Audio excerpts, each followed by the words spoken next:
హైదరాబాద్ వేదికగా ఏప్రిల్లో ప్రభుత్వం నిర్వహించబోతున్న భారత్ సమ్మిట్ కు కేంద్రం నుంచి అనుమతులు ఇప్పించాలని విదేశీ వ్యవహారాల మంత్రి జైశంకర్ ను ముఖ్యమంత్రి రేవంత్ రెడ్డి కోరారు.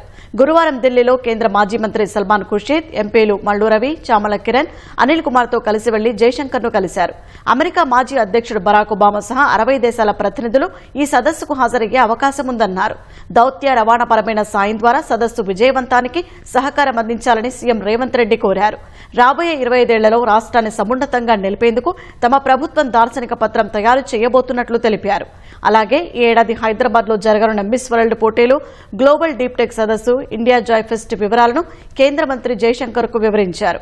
అందుకు కేంద్ర మంత్రి జైశంకర్ సానుకూలంగా స్పందించారు.